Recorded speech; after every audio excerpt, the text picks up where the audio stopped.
Ako si Gail, 29 years old, virgin since birth. Yes, sa edad kong ito, virgin pa rin ako. Marami naman akong naging boyfriend na pero lahat sila iniwan din ako kapag nalalaman nilang magulo at delikado ang mundo ko bilang anak ng isang politiko. Hindi ko naman sila masisisi, kaya lang sa edad kong malapit nang mawala sa kalendaryo, desperada na akong mabuntis at magkaroon ng anak. At nagkaroon nga ako ng pag-asa nang mag-hire ang daddy ko ng isang special agent para maging personal bodyguard ko. Samahan niyo akong tuklasin ang kwento ng buhay ko. So, ano nang plano mo, Gail? Ngayon na may personal bodyguard ka na, for sure, mahihirapan ka nang makahanap ng boylet niyan. Sabi ng best friend ni Gail na si Betty. Kasalukuyan silang nasa isang bar at nakaupo sa stool chair habang umiinom. Maingay ang paligid dahil sa malakas na sound system at ang mga tao ay masayang sumasayaw at nagpa-party sa dance floor. As if naman may choice ako, Betty. It was my dad decision at alam ko na para sa kapakanan ko lang naman ang ginagawa niya. But yeah, paniguradong mahihirapan nga akong makahanap ng boyfriend. Pero huwag kang mag-alala kasi may plan naman ako. Hayag ni Gail sabay lagok ng shot niya na napangiwi pa dahil sa pait at tapang ng lasa ng alak. Well, siguro, kailangan ko lang magtiwala riyan sa plan mo. Besides, ginagawa mo din naman lahat ng gusto mo eh. By the way, di ba dapat nandito na ngayon sa bar yung personal bodyguard mo? Sigurado ka bang nakarating na sa kanya na dito kanya dapat puntahan? Bahagyang natigilan si Gail at chinek ang kanyang cellphone na nakalapag sa counter. Nabasa naman niya yung message ko. Ito yung first time na magkikita kami. Hintayin na lang natin siyang dumating. Okay. Nasabi na lamang ni Betty. Maya-maya pa ay bigla itong tumayo at hinatak si Gail. Tara, Gail! Sayaw tayo! Nagpahatak lang naman ang dalaga. At nang makarating sila sa dance floor, ay sinabayan nila ng paggalaw ng kanilang katawan ang nakakaindayog na tugtog na namumutawi sa buong bar at nagbibigay ng kasiyahan sa lahat ng taong naroroon. Ine-enjoy lang ng magkaibigan ang pagsasayaw.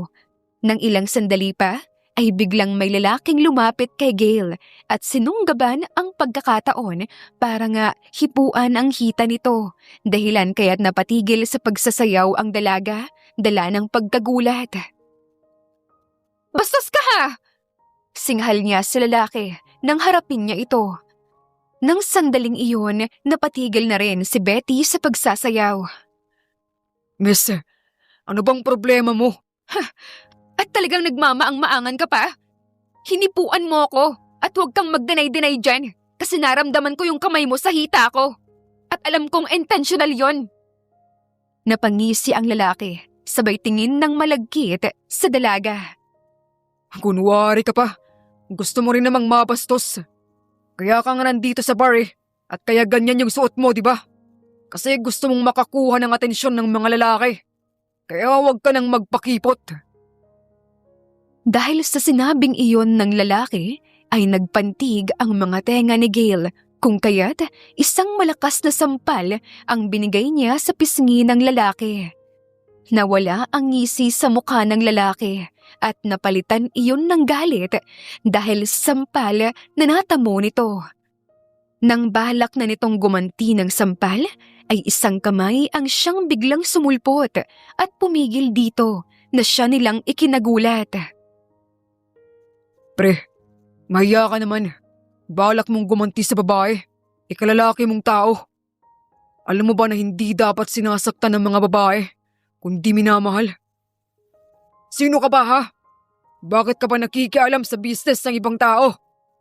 Why don't you just mind your own damn business? Anas ng lalaki, sabay bawi ng kanyang kamay. Ako ang personal bodyguard niya. Kaya hindi mo siya pwedeng saktan dahil ako ang makakalaban mo. Tugon ng lalaking biglang dumating. Umawang nga ng bahagya ang bibig ni Gail dahil sa sinabi nito. Habang hindi pa rin inaalis ang titig niya sa lalaking sumagip sa kanya na siyang bodyguard niya na pala. At dahil sa pagkadismaya, bigla na lamang nag-walk out ang lalaking nang hipo kay Gail. Ikaw ang bodyguard ko? Tanong niya sa lalaki kung saan bakas sa kanyang mga mata ang pagkamangha sa taong kaharap. Tumangu-tango naman ang lalaki at ipinakilala ang kanyang sarili. Yes po. I'm Arthur. And from now on, ako na ang magiging personal bodyguard mo. Ma'am Gail Aguirre. Mabuti naman at dumating ka na. Kanina pa kita hinihintay eh. By the way, punta lang muna ako ng restroom ha. Bigla niyang paalam sabay hila sa kanyang kaibigang si Betty na siyang bahagya na ring natulala sa lalaki at nagtungo na nga sila sa women restroom.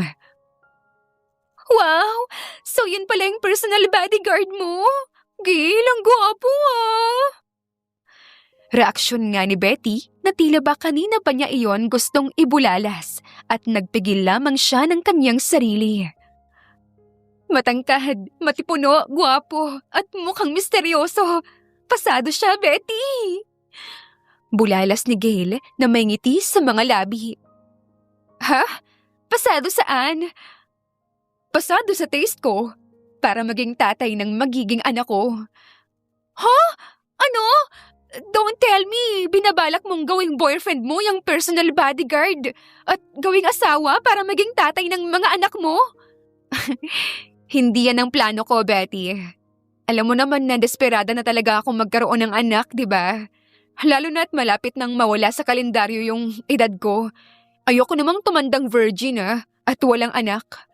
Hindi bali nang wala akong asawa, basta magkaroon lang ako ng anak. Isa pa, kung gagawin ko man siyang boyfriend, paniguradong iiwan lang din niya ako. Kasi alam mo naman, di ba? Magulo ang mundo ko.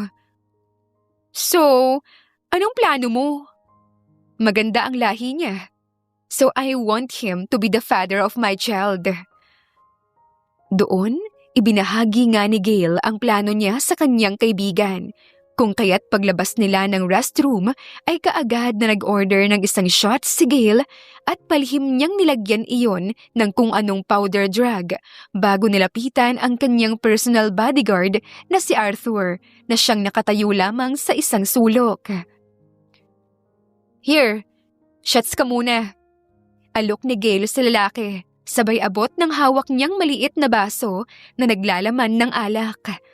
Sandaling napatitig si Arthur sa maliit na baso bago niya yon tinanggap at walang pag-aalinlangang ininom. Palihim namang napangisi si Gail. Niyaya niya itong magsayaw sa dance floor, ngunit nakatayo lamang ito na parang estatwa. Animoy talagang naroon lamang para bantayan ang dalaga, habang si Gail ay nag-e-enjoy. Gayunpaman, hinayaan lamang ito ni Gail hanggang sa lumipas ang ilang minuto at napansin ng dalaga na tila ba naghihilo na ang lalaki. Senyales na tumalab na ang nilagay niya sa inumin nito kanina. Dagling inalalayan ng dalaga ang kanyang personal bodyguard at pinaupo sa stool chair. Arthur, okay ka lang ba? Okay lang po ako, ma'am. Medyo nahihilo lang. Don't tell me, mahina ka sa alak. Natatawa pa niyang biro, ngunit hindi na nagawa pang makasagot ng lalaki. Napalunok si Gail habang inoobserbahan ang lalaki. At ilang minuto lamang ay bigla na nga lamang nawalan ng ulirat si Arthur nang mapatungo ito sa counter na bahagyang ikinagulat pa ng dalaga. At sa pagkakataong iyon ay lumapit sa kanila si Betty. Ano, Gail? Sigurado ka na ba talaga sa plano mo? Final na ba talaga yan? Hindi na ba magbabago yung isip mo? Magkakasunod na usisa pa ni Betty na bakas ang munting pag-aalala sa tono ng boses. Medyo hindi kasi ito sang-ayon sa binabalak ng kaibigan. Oo, final na. Isa pa kung hindi ko pa to gagawin sa ngayon, baka hindi na ako magkaroon pa ng chance. Dahil doon ay humugot ng isang malalim na buntong hininga si Betty. Okay, sige. Nakausap ko na yung manager ng bar at may private room sila rito. Pwede mo na siyang dalhin doon para magawa mo na ang plano mo. Halika, tulungan na nga kitang dalhin doon ang bodyguard mo. Magkatulong nga nilang binuhat ang lalaki patungo sa isang private room ng bar at inihiga nga nila ito sa kama. O siya, Gail, ikaw na ang bahala ha. Hindi ako aalis. At sa kabilang kwarto lang ako magsastay, magdamag, para in case na kinailangan mo ng tulong, malapit lang ako. Sana magtagumpay ka. Good luck! Salamat, Betty ah. Tumangulang si Betty at tuluyan na ngang umalis ng silid. Nang maiwan si Gail, ay nilak niya ang pinto bago niya pinasadahan ng tingin ang kanyang personal bodyguard. Saan kaya nahagilap ni Daddy itong ganitong gwapong nilalang? Siguro naman, pabor kay Daddy kung magkakaroon siya ng apo na anak ng special agent. Bigkas niya at kinagat ang pang-ibabang labi kasabay ng isang ngiting naglalaro doon. Nang makontento na ang mga mata niya sa malagkit niyang pagtitig sa kabuuan ng lalaki, nakaramdam siya ng init kung kaya't unti-unti niyang hinubad ang suot niyang fitted dress. Kaya naman naging two-piece na lamang ang nakabalot sa kanyang katawan. Hanggang sa unti-unti na ngang magkaroon ng malay ang kanyang personal bodyguard. Dahilan kaya't hinubad na ni Gail ang suot niyang panty at mapang-akit na hinagis iyon sa mismong mukha ni Arthur. Nanlalabo ang paningin ni Arthur at kanyang ipinagtaka kung ano ang hinagis sa kanya ng dalaga. Gamit ang isang kamay ay hinawakan niya ang manipis at munting tela sa kanyang muka, saka bumangon at naupo sa kama. Unang tumambad sa kanya ang dalaga na wala ng kahit anong saplot sa katawan, ngunit malabo pa rin ang paningin niya dulot ng pagkahilo. Ilang beses niyang ikinurap-kurap ang kanyang mga mata at doon niya lamang napagtanto na hubot-hubad na ang dalagang si Gail sa kanyang harapan at waring inaakit siya nito. Napatingin siya sa kamay niyang hawak ang munting tenga at doon lamang niya na-realize na panty pala iyon ng dalaga. Anong nangyayari? Bakit ka nakahubad? At bakit nasa akin yung panty mo? Tanong niya sa dalaga na medyo mahina ang boses dahil nahihilo pa rin siya. Sorry, hinagis ko kasi sa mukha mo yung panty ko para magising ka na ng tuluyan. Sumampa si Gail sa kama at umupo sa magkabilang hita ng lalaki at nagtagpo ang kanilang mga mata. Buntisin mo ko kapalit ng 10 million pesos. Seryosong offer niya na siyang dahilan kung bakit napamulagat ang mga mata ng kanyang personal bodyguard, dulot ng labis na pagkagulat. Anong sabi mo? Teka, lasing ka ba, Ma'am Gail? Hindi ako lasing, okay? Willing akong magbayad sa'yo ng 10 milyon. Basta, buntisin mo lang ako. Napalunok si Arthur. Bagamat nahihilo siya sa hindi niya malamang dahilan, ay maayos pa naman ang pandinig niya at malinaw sa kanya ang sinabi ng dalaga. Sinunggaban ng halik ni Gail ang mga labi ng kanyang personal bodyguard. Hindi tumugon ang lalaki. Marahil, nagugulat pa rin ito. Muling hinalikan ni Gail ang lalaki at kinagat niya ang pang-ibabang labi nito.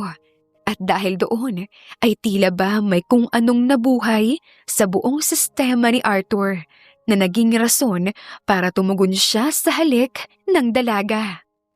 Napangisi naman dahil doon si Gail dahil sa wakas bumigay rin sa kanya ang kanyang personal bodyguard. Mapusok ang halikan nilang dalawa habang nagkusa ng gumalaw ang mga kamay ni Arthur para hubarin ang sariling saplot at puno ng sensasyong hinaplos ang hubad na katawan ng dalaga. Inihiga ni Arthur si Gail sa kama at pinaibabawan sa ni romansa. Ipinikit ni Gail ang kanyang mga mata habang dinadama ang bawat mainit na haplos at halik sa kanya ng kanyang personal bodyguard. Sa tanang buhay niya, ngayon lamang niya mararanasan ang maromansa ng ganito. Kung kaya't, nang akmang ipapasok na sa kanyang pribadong parte ang kahabaan ng lalaki, pinigilan niya ito, dulot ng matinding kaba. Bakit? Anong problema? Gusto mo na bang itigil na ito? Halos pabulong na saad ni Arthur na may halong pagtataka. Kinakabahan kasi ako. Actually, kasi first time ko kasi to eh. Nahihiya at may halong kabang saad ni Gail. Napangisi naman si Arthur at mabilis na dinampian ng halik ang mga labi ng dalaga. Huwag kang mag-alala. Sa una lang naman masakit to eh. Kalaunan, masasarapan ka na. I'll be dyan daw. So wala kang dapat ikabahala, okay? Sisiguraduhin ko rin na mabubuntis ka. Magkakasunod ang naging paglunok ni Gail at namutawi nga ang matinding sensasyon sa buo niyang sistema matapos marinig ang mga sinabi ng lalaki sa kanyang tenga. Dahil doon, napatangu-tangu na lamang siya at ipinagpatuloy nga nila ang kanilang ginagawa. Nang ipasok na ng tuluyan ni Arthur ang kanyang kahabaan sa butas ng dalaga, nakaramdam ng sakit si Gail na naging dahilan ng pagtakas ng munting luha sa kanyang mga mata. Mabagal at dahan-dahan lamang ang paggalaw ng lalaki sa ibabaw niya. At tulad nga ng sinabi sa kanya nito, sa una nga lang niya naramdaman ang munting sakit at kalaunan, kakaibang sarap na ang kanyang natamasa. Ilang minuto rin nilang niromansa ang isa't isa hanggang sa tuluyan na nga nilang naabot ang rurok ng kaligayahan. Pareho silang hingal na hingal at puno ng pawis ang kanilang katawan. Nilingon ni Gail ang lalaki sa kanyang tabi at sumilay ang isang ngiti sa kanyang mga labi dahil sa wakas ay nag-success ang plano niyang makasiping ang kanyang personal bodyguard at hindi na nga siya berhen. Sa umaga, nagsimula ng sumikat ang araw. Sa private room, mahimbing pa rin ang tulog ng dalawa. At ilang sandali lang, unti-unti na ring nagising si Arthur. Napahawak siya sa kanyang ulo nang makaramdam siya ng pagkasakit nito. Iginala niya ang kanyang mga mata sa paligid.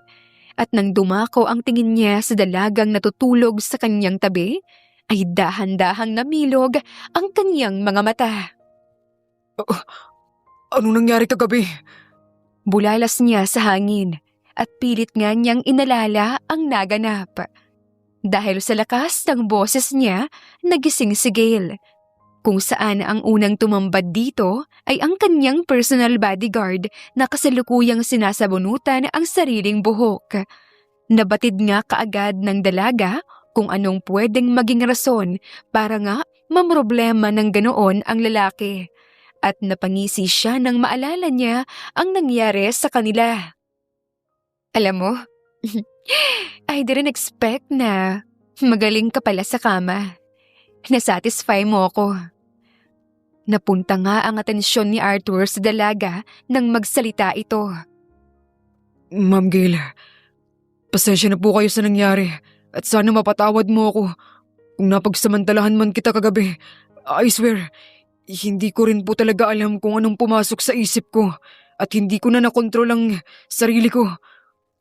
Kung isusumbong mo ako sa daddy mo, hindi na kita pipigilan doon. Don't say sorry. Kasi ako naman ang umakit sa'yo. I even drag you. Kumunot ang noo ni Arthur. At doon ay tuluyan nang nag-flashback sa kanyang isipan ang kabuuan ng lahat ng nangyari na naging dahilan kaya't mabilis siyang napabalikwas sa kama at muling sinuot ang damit niyang nakakalat sa sahig. What's wrong? Takang-takang reaksyon naman ni Gail. Anong what's wrong? Mali yung nangyari sa atin kagabi at hindi dapat nangyari yun. Talagang nilagyan mo pa ng drug yung inumin ko. Hindi ko akalain na gantong klaseng babae ka pala. Gantong klaseng babae, ang anak ng isang mayor.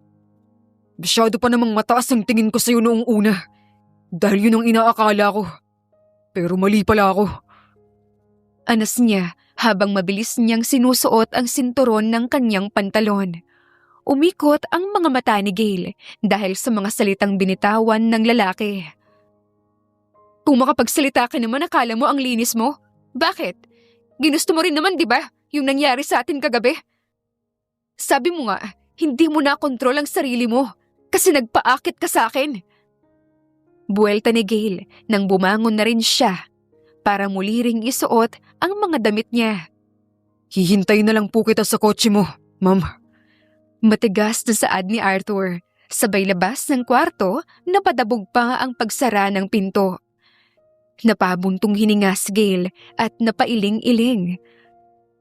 Sakto namang tumunog at bumukas ang screen ng phone niya. Kaya agad niyang binasa ang text ng kanyang kaibigan na siyang kanina pa umalis dahil bigla raw itong nagkaroon ng emergency. Kaya naman, inayos na niya ang kanyang sarili at lumabas na rin para magtungo sa parking lot kung saan nasa driver's seat na ang kanyang personal bodyguard at naghihintay na sa kanya. Huwag na sanang makarating kay Daddy kung ano man yung nangyari sa atin kagabi. And don't worry, kasi once na mabuntis ako, di mo kailangan panindigan. And I will keep my promise na ibibigay ko sa'yo yung perang ipinangako ko. Wika ni Gail sa seryosong tono ng boses pagkapasok niya ng passenger seat. Hindi naman na umimik pa si Arthur. Sa halip, pinaandar lang nito ang kotse. Pagdating sa mansyon ay nadatnan nila ang ama ng dalaga na nakaupo sa may sofa habang nagbabasa ng dyaryo na waring naghihintay sa kanilang pagdating. Saan kayo nanggaling? Bakit ngayon lang kayo nakauwi? Kagabi pa ako naghihintay sa inyo. Bungad na tanong ng ama ni Gail sa kanila nang bitawan at ilapag nito ang dyaryo sa lamisita at nagangat ng tingin sa dalawa. Kilala mo naman ako, Dad. I like going to party and going to bar. Kaya sa bar ko na pinapunta kagabi itong si Arthur at sinamahan niya ako doon. Medyo natamaan kami ng alak kagabi kaya ngayon lang kami nakauwi. Right, Arthur? Lumingon nga si Gail sa kanyang personal bodyguard para hingin ang pagsang-ayon nito. Totoo po yun, Mayor. Okay. Sa'yo ko na ipagkakatiwala ang anak ko. Ikaw ang hinire ko kasi ikaw ang nirecommend sa akin dahil magaling kang agent. At umaasa akong babantayan mo siya at mapoprotektahan anumang oras. Makakaasa po kayo, Mayor. Hinding-hindi ko po pababayaan si Ma'am Gail. Ako na po ang bahala sa kanya. At ikaw naman, Gail, huwag mo sanang pahirapan itong si Agent Arthur at bawasan mo sana ang paggawa ng kung anumang kalokohan dahil ire-report niya sa akin ang lahat ng mga gagawin mo at kung saan ka man nagpupunta. Baling naman ng mayor sa kanyang anak na si Gail. Noted, Dad. You don't have to worry kasi hindi ko papahirapan tong personal bodyguard ko. Well then, aalis na ako dahil marami pa akong kailangang asikasuhin. Hinintay ko lang talaga kayong makarating. By the way, Arthur, nakahanda na rin pala ang magiging silid mo. Nag-utos na rin ako ng tauhan ko na kunin at dalhin dito ang mga gamit mo. And I think, parating na sila. Ikaw na ang bahala rito, lalong-lalo na sa anak ko. Bilin nga ng ama ni Gail bago ito tuluyang umalis. Pagkatapos niyon, nagtungo na silang dalawa sa kani-kaniyang kwarto. Napaupo si Gail sa kanyang kama para ipahinga saglit ang kanyang katawan. Nang maya-maya pa ay nagdesisyon na siyang magtungo sa banyo para ibabad ang sarili sa bathtub. At doon, ipinikit niya ang mga mata habang inaalala ang nangyari sa kanila kagabi ni Arthur. Dinadama rin niya ang bawat mainit na halik at haplos ng lalaki sa kanyang katawan habang sinasariwa ang alaala sa kanyang isipan. Sa wakas, hindi na rin ako virgin. Bulong niya sa kanyang sarili at sumilay nga ang malapad na ngisi sa kanyang malarosas at maninipis na mga labi. Pagkaraan ng ilang oras, lumabas ng kwarto si Gail nang maisipan nga nitong puntahan ang kwarto ng lalaki. Kumatok siya ng ilang beses ngunit walang sumasagot, kaya naman binuksan na niya ang pinto na malaya niyang nagawa dahil hindi naman iyon nakalock. Iginala niya ang paningin sa paligid ng silid at doon ay tumambad sa kanya ang mga gamit ng lalaki na hindi pa nakaayos at nakakalat pa ang ilang mga damit sa kama. Sakto namang bumukas ang pinto ng banyo. Kaya't dumako roon ang atensyon ng dalaga, kung saan iniluwal nga niyon ang kanyang personal bodyguard na nakatopless at tanging towel lamang ang tumatakip sa katawan nito. Bumaba ang paningin ni Gail sa matipunong dibdib at matitigas nitong six-pack abs, dahilan kaya't naikagat ni Gail ang pang-ibabang labi nang maalala niya na malaya niyang nahaplos ang mga iyon kagabi. May kailangan po ba kayo, Ma'am Gail? Tanong sa kanya ng lalaki, kaya't naputol ang mainit niyang imagination. Ipinag-cross ng dalaga ang kanyang mga braso sa kanyang dibdib nang salubungin niya ang mga mata ni Arthur na ngayon ay nasa mismo na niyang harapan. Can you please drop the formality?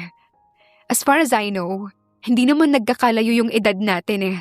Kaya huwag ka nang magpo and opo. Aside from that, please huwag mo na rin akong imam. Kasi hindi naman ako teacher. Just call me Gail. Okay. So anong kailangan mo, Gail? Umarko ang itaas na sulok ng labi ni Gail nang mapangisi nga siya dahil mabilis na nakinig sa kanya ang kanyang personal bodyguard. Wala naman. Gusto ko lang i-check ang kwarto mo. Sagot lang ni Gail. At nang mapatingin siya sa isang sulok, ay doon lamang niya napansin ang dalawang monitor. Kaya't nilapitan niya yon. Wow, pati pala sa kwarto mo may sarili kang monitor para bantayan ako ah. May halong pagkamanghanga sa boses niya habang pinagmamasdan ang monitor, kung saan doon ay makikita ang surveillance camera sa bawat bahagi ng bahay. At thermal surveillance camera naman ang ginamit sa kanyang silid. Yes. Kailangan kitang bantayan kasi baka mamaya bigla mo akong takasan. Thermal surveillance camera ang ginamit sa kwarto mo para may privacy ka pa rin. Paliwanag ni Arthur na siyang lumapit sa dalaga kung saan meron na itong saplot na suot. Anyway, mag-ready ka pala kasi aalis tayo ngayon, mamaya-maya. Sige. Mabilis namang tugon ni Arthur na may kasamang pagtango. Hindi ka man lang ba magtatanong kung saan tayo pupunta? Labas na ako kung saan mo gustong pumunta. Ang trabaho ko ay samahan ka at bantayan, anumang oras at kahit saan. That's good. Tanging naiusal na lamang ni Gail na may simpleng ngiti sa mga labi. Saka siya lumabas ng silid at naghanda na ng sarili. Pagkatapos, lumabas na rin siya ng kwarto. At kasalukuyan na ngang tinatahak ng isang itim at magarang kotse ang daan. Nakasandal lang si Gail sa passenger seat, suot ang kanyang shades. Habang seryoso naman sa pagmamaneho sa driver's seat ang bodyguard nitong si Arthur. Paghinto ng kotse ay dagling lumabas si Gail na hindi na nahintay pang pagbuksan siya ng pinto ng kanyang bodyguard. 2 lalaki ang siyang sumalubong sa kanila at inalalayan nga ang dalaga na umakyat sa isang yate na kanilang pag-aari. Tumayo at napahawak si Gail sa railings. Sa kanya ginawang headband sa kanyang buhok ang suot niyang shade para malayang mapagmasdan ang malawak na karagatan kung saan humahaplos sa kanyang buhok ang malamig na hangin. Tumayo sa kanyang tabi si Arthur at ginaya ang kanyang ginagawa. Bakas sa kanilang mga mata ang pag-appreciate nila sa magandang tanawin. Nagsimula nang umandar ang makina ng yate at unti-unti na silang lumalayo sa pantalan. Alam mo ba, simula bata pa ako, takot ako sa dagat. Takot akong malunod at takot ako na baka may kung anong nilalang dyan sa ilalim ng tubig. Pero simula nang mawala ang mami ko, doon ko lang unti-unting na-appreciate ang ganda ng karagatan. Bilin niya kasi bago siya mawala na kapag na-cremate ang katawan niya, isaboy ko raw sa dagat ang ashes niya. Siyempre noong una natakot ako, pero ginawa ko pa rin yun kasi yun ang gusto niya. Siguro kasi alam niya na kapag nangyari yun, babalik-balikan ko ang dagat. At doon ko unti-unting nagustuhan na pagmasdan ng karagatan. Pagkukwento niya habang may tipid ng ngiti sa kanyang labi. So, hindi ka natakot sa dagat? To be honest, takot pa rin ako. Oo, na-appreciate ko na ang ganda ng dagat pero hindi ko pa rin kayang maligo sa tubig ng dagat. Tapat niyang sagot habang patuloy pa ring nililipad ng hangin ang ilang hibla ng buhok niya. Ikaw ba, Arthur? Anong kinatatakutan mo? O kung meron ka nga bang kinatatakutan? Dahil mag-isa na lang ako ngayon, wala na akong kinatatakutan kahit kamatayan. Pero kung meron mang isang bagay na kinatatakutan ko, yun ay ang ma-attach at mapalapit ang loob ko sa isang tao. Kasi kapag nangyari yun, magkakaroon ako ng kahinaan. Napalingon si Gail sa kanyang bodyguard dahil sa isinagot nito sa kanya. Minagmasdan niya ang lalaki. Ano mo'y sinisipat sa buong mukha nito kung nagbibiro lang ba ito o seryoso sa mga iwinika. Ibig bang sabihin, takot kang magmahal? Dahil sa tanong ng dalaga, napalingon sa kanya ang lalaki, kung kaya't nagtagpo ang kanilang mga mata. Ganoon na nga yun. Sa klase ng trabaho ko, wala dapat akong kahinaan na pwedeng magamit sa akin ng mga kalaban. Masaya ka ba sa buhay mo, Arthur? Oo naman, masaya ako sa buhay ko. Talaga? Hindi ba parang nakakalungkot na mag-isa ka? Gusto mo bang habang buhay na maging ganito na lamang? Like, maging bodyguard at sumuong sa kahit anong panganib para sa ibang tao? Wala ka bang ibang pangarap para sa sarili mo? Ayaw mo bang magkaroon ng asawa o anak? Napabuntong hininga si Arthur bago siya nagsalita para nga sagutin ang mga tanong sa kanya ng dalaga. Hindi ko alam kung deserve ko bang magkaroon ng asawa o anak. Alam mo kasi, hindi malinis ang pagkatao ko. Magulo rin ang mundo ko at wala pa sa isip ko ang tungkol sa bagay na yan. Dahil kontento na ako sa kung ano man ang ginagawa ko ngayon. Wala akong karapatan na humangad ng higit pa roon. Kasi para sa akin, wala akong karapatang sumaya. Don't be too harsh on yourself. Lahat ng tao deserve sumaya. Kahit ano pang pinagdadaanan o ano man ang pagkatao mo. Katulad ko. Sa totoo lang, hindi naman talaga ako masaya eh. Siguro sa tingin ng iba, masaya ako. Kasi pinanganak ako na galing sa marangyang pamilya. Lahat ng gusto nagagawa at nakukuha ko lahat ng gusto ko. Pero hindi ganun yun. Kasi hindi naman sa yaman nakukuha yung kasiyahan. At feeling ko, isang sumpa para sa akin, maging isang anak ng politiko. Kasi dahil doon, naging magulo ang mundo ko.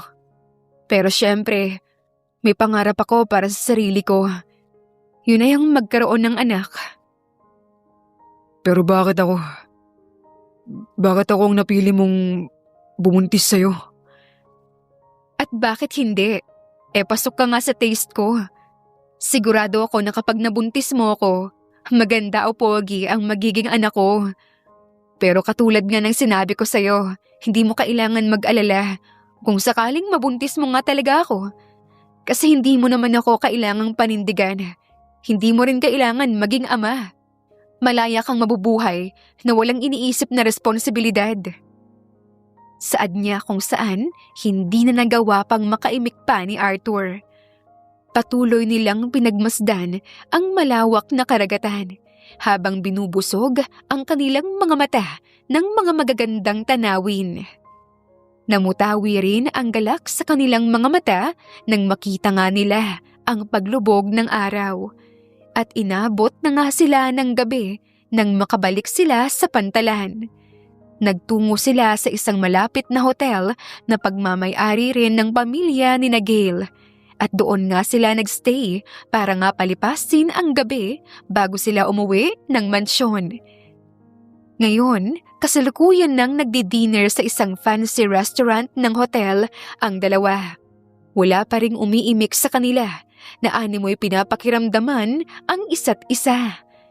Hanggang sa si Gail na nga ang siyang bumasag sa katahimikan na bumabalot sa kanila. Nagkaroon ka na ba ng girlfriend? Panimulang pag-uusisa niya. Sa isip-isip niya kasi ay masyadong misteryoso ang bodyguard niya kung kaya't nais niya itong mas makilala pa at gusto niyang malaman ang ilang personal na bagay patungkol sa lalaki. Oh, nagkaroon na ako noon ng girlfriend dati. Bakit mo nga pala naitanong? Wala naman. Curious lang ako kung hindi ka na ba virgin. Bahagyang nasamid si Arthur sa sinabi ng dalaga. Kaya ang ilang customers sa paligid ay napatingin sa gawin nila kung saan nakaramdam ng munting hiya ang binata. Oh water, ayos ka lang ba? Inabutan na ng tubig ni Gail ang bodyguard niya na siyang tinanggap din kaagad nito at nilagok. Ang totoo niyan, ay virgin pa ako bago mo pa ako nakilala. Pero dahil nilagyan mo ng kung anong drug yung alak na pinainom mo sa akin at sa pang-aakit mo, hindi na rin ako virgin. May peking ngiting hayag ni Arthur kung saan halata mong nahihiya rin ito sa mga sinabi at naalala na siyang kitang-kita sa namumula nitong mga tenga. Natameme naman si Gail sa narinig. Napalunok siya at uminom ng tubig. Bahagya rin siyang napayuko para nga pakawalan ang lihim ng ngiti sa kaniyang mga labi. Sa isip niya kasi ay hindi niya akalain na katulad niya ay virgin din ang lalaki at naging unang experience pa nila ang isa't isa. Hindi na nagsalita pa si Gail dahil sa ngayon, sapat na muna para sa kanya ang mga nalaman niya na siyang nagdulot ng saya sa kanyang puso. Pagkatapos kumain, bumalik na sila sa kanilang mga kwarto para magpahinga. At nang lumipas ang gabi, bumalik na rin sila kaagad sa mansyon. Bilang isang single, malaya at happy-go-lucky, wala ngang ibang naging routine sa araw-araw si Gail kundi ang mag-party sa bar, mamasyal kung saan man niya gusto at mag-enjoy. Kung dati ay palagi niyang kasama sa bawat ganap niya at sa pag-e-enjoy ang kanyang matalik na kaibigan na si Betty, ngayon, bihira na lamang niya itong makasama sa kadahilanang ang kanyang personal bodyguard na ang siyang nakakasama niya. Sa paglipas ng mga araw, naging professional nga ang relasyon ni Gail at Arthur bilang mag-bodyguard, lalo na sa harapan ng ama ni Gail. Kung minsan ay nauungkat pa rin nila ang mainit na alaala noong unang gabi na sila ay nagkita na siyang nagdudulot ng pagkahiya sa kanilang dalawa. At patuloy pa rin si Gail sa pagmamonitor ng kanyang katawan kung may pagbabago na ba. Subalit, wala pa rin siyang napapansing kakaiba at tila ba normal pa rin ang lahat. Kaya naman, bahagya siyang nangangamba at nag-aalala na baka hindi siya mabuntis. Sa isang nightclub kung saan maraming tao ang siyang nagsasaya at nagpa-party sa gitna ng dance floor, ay naroroon nga si Gail habang sinasabayan ng pag-indak ang nakakabuhay ng sistema na musika sa buong club. Samantalang si Arthur nakaupo lamang sa stall habang umiinom ng beer kung saan ang kanyang mga mata ay nakapukol lamang sa dalaga bilang pagbabantay rito. At ilang sandali pa ay dumako ang paningin ni Arthur sa isang sulok ng club. Nang mapansin niya ang tatlong lalaking kaduda-duda sa pandaman niya dahil pasulyap-sulyap ang mga ito sa dalagang si Gail na animoy anumang oras ay may babalakin silang gawin na hindi maganda. Kaya naman, dahil doon ay hindi nag-atubiling tumayo si Arthur para lapitan ang dalaga. Ano, sasamahan mo na ba akong sumayaw ha? Kaagad niyang tanong sa bodyguard na may matamis na boses at ngiti. Kanina pa kasi niya niyayaya ang lalaking sumayaw, ngunit ilang beses siya nitong tinanggihan. Kailangan na nating umalis rito. Bulong ni Arthur sa mismong tenga niya. Ha? Pero bakit? Tinawagan ka ba ni Daddy? Pinapauwi niya na ba tayo? Hindi. Pero kailangan na nating umalis. Dahil sa tingin ko, nagpadala ng tauhan ang kalaban ng daddy mo. Napalunok si Gail nang makaramdam siya ng kaba. Kaya naman, hindi na siya nagbumiglas o nagtanong pa nang hawakan ni Arthur ang kanyang kamay at pareho nilang nilisan ang club. Mabilis nang pumasok sa loob ng kotse ang dalaga nang pagbuksan siya ng lalaki ng pinto at kaagad niyang pinaharurot paalis ni Arthur ang sasakyan. Okay ka lang ba? Tanong niya sa dalaga nang sulyapan niya ito habang patuloy pa rin niyang inoobserbahan sa side mirror ng kotse kung may nakasunod ba sa kanila. Oh, okay lang ako. Ngunit bakas sa boses at itsura niya na hindi ito okay. Dumako naman ang tingin ni Arthur sa mga kamay ng dalaga nang mapansin niya ang bahagya nitong panginginig. Kaya naman, hinawakan niya ito gamit ang isang kamay. At ang isang kamay na lamang niya ang siyang nagkokontrol sa manibela. Bahagya ay yung ikinagulat ni Gail. Subalit dahil doon, ay naibsan ang takot niya dahil sa init ng kamay ng lalaki na para bang sinasabi sa kanya nito na wala siyang dapat ipag-alala o ikatakot dahil hindi siya nito pababayaan kahit ano pa ang mangyari.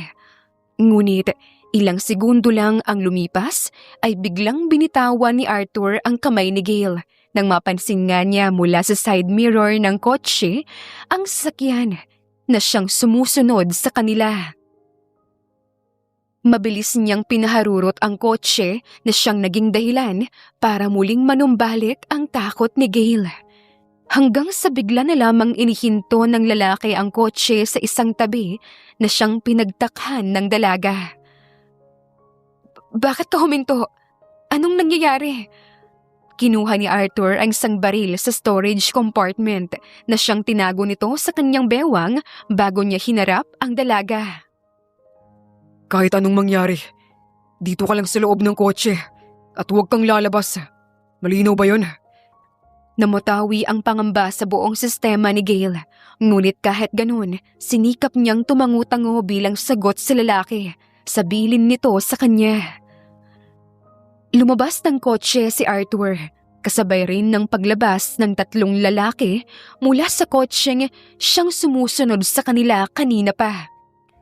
Walang usap na naganap o maski isang salitang lumabas mula sa mga bibig nila nang diretsyong ang sumugod ang 3 lalaki, kung saan mabilis na dumepensa si Arthur. At nang magkaroon siya ng pagkakataon ay siya naman ang sumugod sa 3. Suntok, tadyak at balibag nga ang siyang ipinatikim ni Arthur sa katawan ng mga ito. Samantala, sa loob ng kotse ay pilit na pinipigilan ni Gail ang panginginig ng kanyang mga kamay habang sinisilip sa side mirror ang nagaganap. Ipinikit niya ang kanyang mga mata at napahawak siya sa kanyang dibdib habang pinipigilan ang kanyang pag-iyak. Nanumbalik kasi sa kanyang alaala ang pangyayari noon na pilit niyang kinakalimutan, kung saan masaya sila kasama ang kanyang daddy at mommy mula sa isang bakasyon at pauwi na sila nang ambushin sila ng mga taong hindi nila kilala at doon namatay ang kanyang ina matapos nitong matamaan ng bala ng baril dahil sinalo nito ang balang para dapat kay Gail. Patuloy pa rin ang pagsugod ng 3 lalaki kay Arthur. Ngunit hindi nga hinahayaan ni Arthur na madaplisan siya ng suntok o ng sugod ng mga ito. At hindi nga siya nagpigil pa. At tuluyan na niyang pinatulog ang mga ito sa pamamagitan ng malakas na puwersa ng suntok at pinag-untog niya ang 2. Kaya naman, hingal na hingal si Arthur habang pinagmamasdan ang 3 lalaki na wala ng malay na nakahandusay ngayon sa semento. Pagkatapos nga niyon, bumalik na siya sa loob ng kotse, kung saan nadatnan niya ang dalaga na umiiyak dulot ng takot. Ayos na. Huwag ka nang mag-alala. Okay?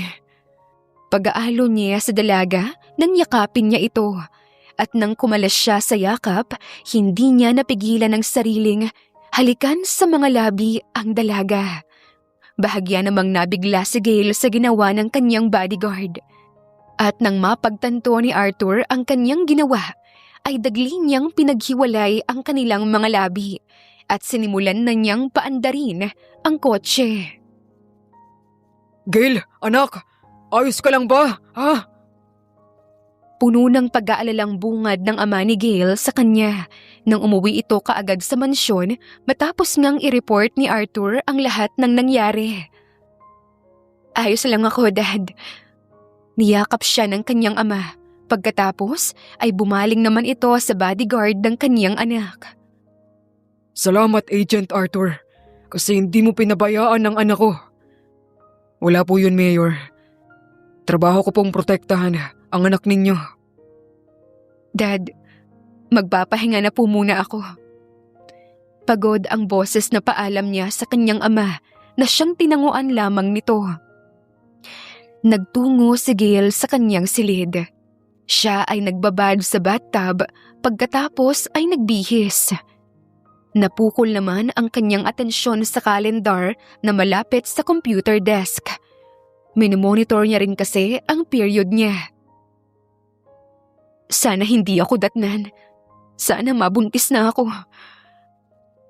Pagkaraan ng ilang araw, matapos ang nangyaring insidente, ay mas humigpit nga ang pagbabantay ni Arthur sa dalaga. Ngunit sapat lang at sinisigurado niya na ang paraan ng kanyang pagbabantay ay hindi makakasakal at makakahadlang sa anumang gustong gawin ng dalaga.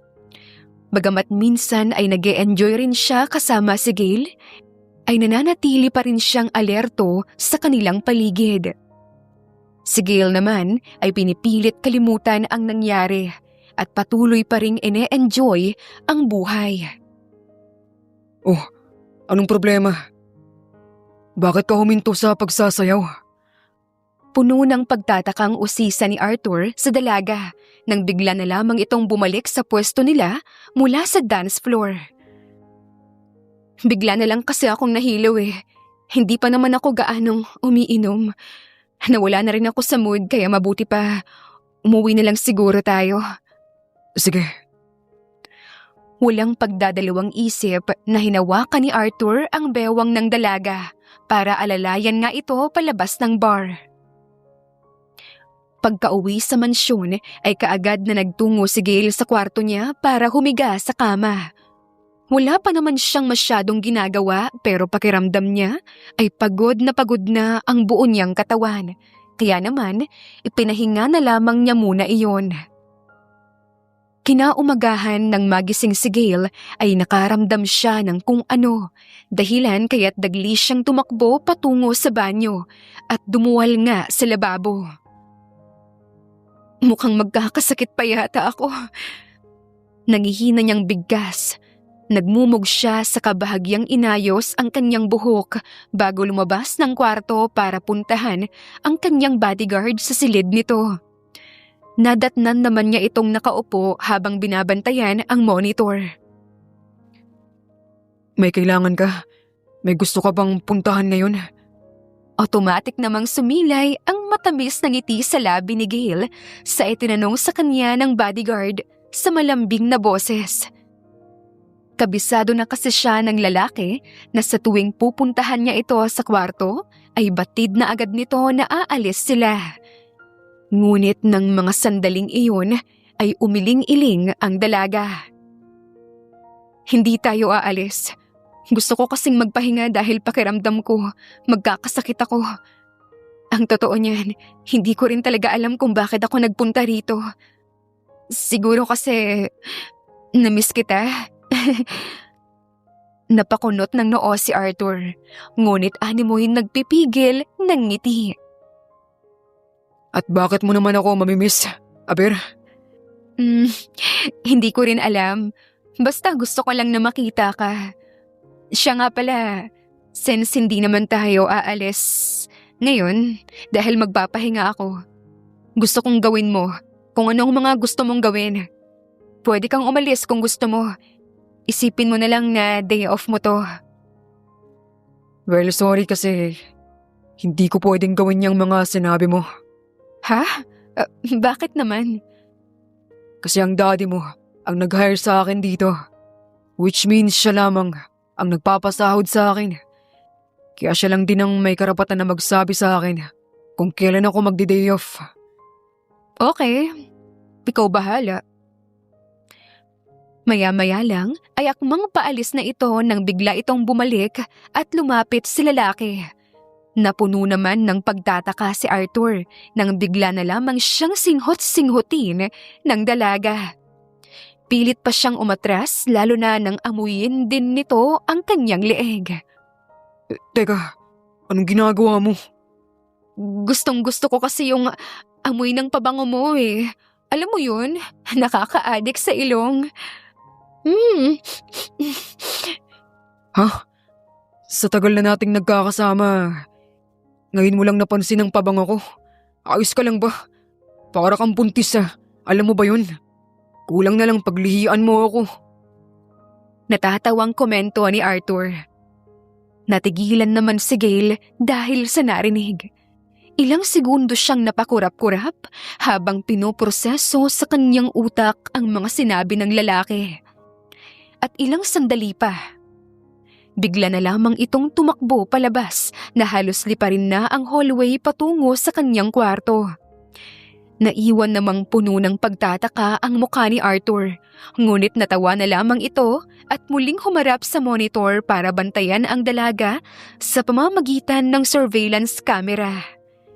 Kaagad na tsinek ni Gail ang kalendar at doon lamang niya napagtanto na ilang araw na rin siyang delayed at hindi pa dinadatnan. Napatakip siya ng kanyang bibig gamit ang isa niyang palad, kasabay ng pagmulagat ng kanyang mga mata. At bigla na nga lamang siyang nagtatalon dahil sa pagka-excite. Ngunit bigla rin siyang napahinto. Hindi pa muna ako pwedeng magsaya. Kailangan ko munang masigurado na totoong buntis ako. Tama, kailangan kong magpa-check up sa doktor. Mabilis siyang kumilos para maligo at magbihis. Pagkatapos, bumalik siya sa kwarto ng kanyang bodyguard kung saan sinalubong siya nito sa mismong pintuan na animoy inabangan talaga ang kanyang pagdating. So ngayon, may pupuntahan tayo?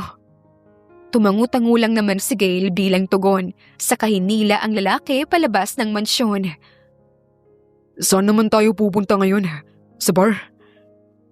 Usisa niya habang nagmamaneho. Hindi, sa ospital tayo pupunta. Napalingon si Arthur sa dalaga. Tila ba hindi makapaniwala sa narinig. Ospital? Himala. May bagong lugar kang naisip na puntahan maliban sa bar? Hindi ba't nabanggit ko sa'yo na feeling ko magkakasakit ako, kaya pupunta ako ng ospital para magpa-check up sa doktor? Palusot pa nga ni Gail. Pagdating sa ospital, ay nagpumilit pang sumama sa loob si Arthur, subalit tinanggihan siya ng dalaga. Ayaw kasi ni Gail na may makaalam sa dahilan ng pagpunta niya sa ospital, lalo na si Arthur. Kaya naman, iginiit niyang kaya niyang mag-isa sa loob at manatili na lamang si Arthur sa labas para magbantay, kung saan wala rin naman itong nagawa sa bandang huli. Nagpa-check up nga si Gail sa doktor na siyang nagkumpirma sa hinala niyang rason kung bakit niya naranasan ang ilang pagbabago sa kanya. At lumabas nga siya ng ospital na may malapad na ngiti sa muka, kung saan kulang na lamang ay magtatalon siya sa saya dahil kumpirmadong siya nga ay nagdadalang tao. Bakit ang saya mo yata? Hindi ba dapat malungkot ka? Kasi may sakit ka? Nagtatakang komento ni Arthur nang mapansin niya ang masayang mukha ng dalaga nang salubungin niya ito na palabas. Sabihin na lang natin na yung sakit ko ay hindi naman dapat ikabahala, kaya ganito ako kasaya. Aniya na hindi mawala-wala ang mga ngiti sa mga labi. Natatawang naiiling na lamang si Arthur bago sila lumabas at umuwi. Pakiramdam nga ni Gail ay para siyang nasa Cloud9. Sobrang saya ng puso niya dahil sa wakas matutupad na rin ang pangarap niyang magkaroon ng anak. Habang nakahiga sa kama, napahawak siya sa kanyang tiyan at dinamdam ang buhay sa kanyang sinapupunan. Doon ay nangako siya sa kanyang sarili na aalagaan niya ang sarili niya upang maipanganak niya ng maayos at malusog ang magiging munting anghel niya. Samantala, sa loob ng kanyang silid, nakatapat pa rin siya sa monitor habang pinapanood ang dalaga sa kwarto nito sa pamamagitan ng thermal surveillance camera. Ay nahihiwagaan pa rin si Arthur kung bakit ganoon na lamang kasaya ang dalaga. Hindi niya inalis ang tuon kay Gail hanggang sa lumabas na ito ng silid. Doon ay kitang-kita niya kung paanong magsasayaw at magtatalon ang dalaga sa saya sa hallway hanggang sa makarating ito ng kusina para magtimpla ng gatas. Suot pa rin ng dalaga sa mukha nito ang malawak na ngiti na animoy nakadikit na ito roon at hindi na mawawala pa. Unti-unting napangiti si Arthur at sa puso niya, nakaramdam din siya ng saya. Animoy nahawaan siya nito ng positibong aura ng dalaga. Masaya siyang makitang masaya si Gail. Ngayon pa lang ay gusto niya na itong puntahan para yakapin o ano paman. Ngunit pinigilan niya ang kanyang sarili at nakontento na lamang sa panonood sa monitor. Kinabukasan, parehong nagising ang dalawa ng may ngiti sa mga labi.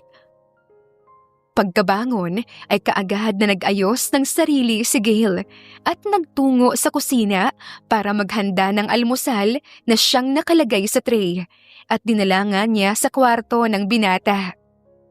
Nang makita nga ni Arthur sa monitor na patungo sa kinaroroonan niya ang dalaga, ay dali-dali siyang kumilos para ayusin ang kanyang sarili sa harapan ng salamin bago niya binuksan ang pinto at bahagyan niyang ikinagulat at pinagtakahan kung bakit pinaghandaan din siya ng almusal ng dalaga.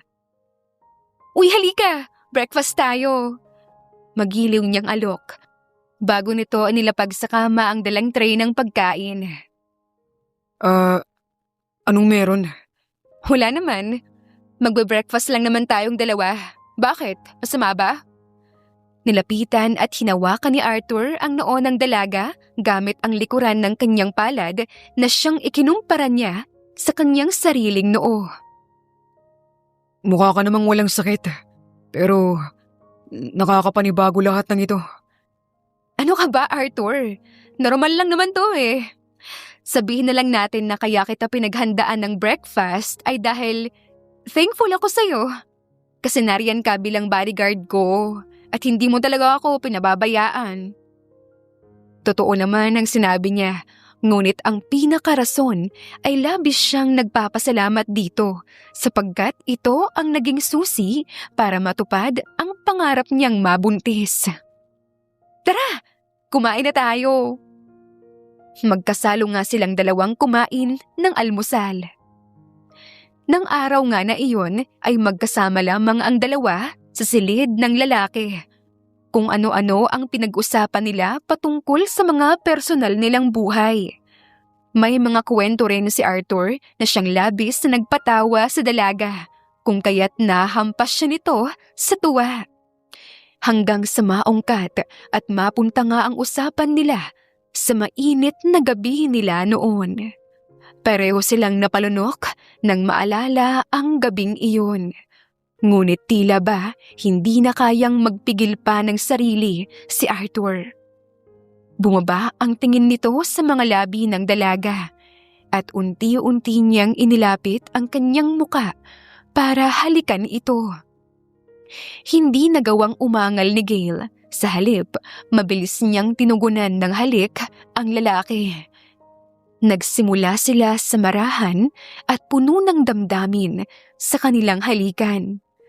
Sunod na gumalaw ang kanilang mga kamay na naglandas sa kung saan-saang parte ng kanilang mga katawan.